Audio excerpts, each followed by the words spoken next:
On today's podcast, we're going to be covering work zone safety, so stay tuned. Welcome to Warehouse Safety Tips. If you're a seasoned vodcast viewer, this vodcast is going to be different from most that you watch.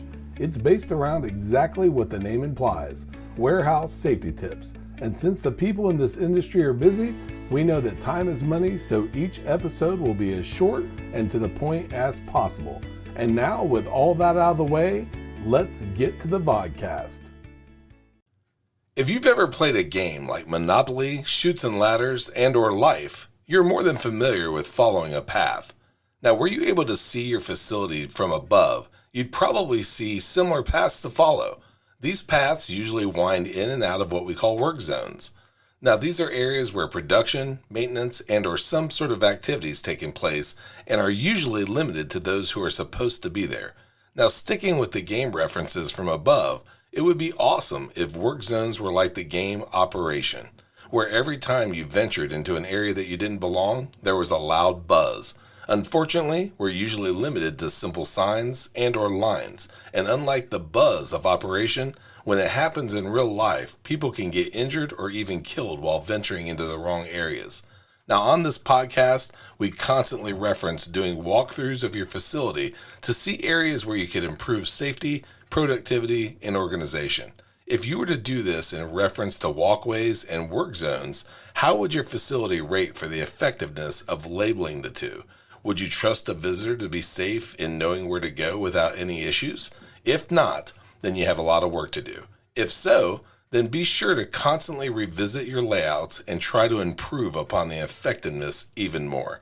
As simple as it sounds, the use of colors that we're all accustomed to work best. The green means go, yellow means caution, and red means stop variations of a stoplight are universally recognized safety colors. Letting people know where they can and can't go will greatly contribute to the safety of your facility. We look forward to seeing you next week for another Warehouse Safety Tips. Until then, have a great week and stay safe. Before moving on, here's a word from one of our sponsors. If you've ever been to or worked in a warehouse, you know just how important safety is to both management and staff.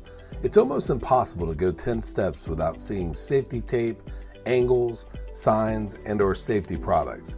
It's these items that show us how to be safe and avoid danger in the workplace. And if you're looking for the best products to make this happen, look no further than Mighty Line. Mighty Line floor signs and floor markings offer the best industrial products out there. We're proud to have Mighty Line as the official floor sign and floor marking company for the Warehouse Safety Tips podcast and site.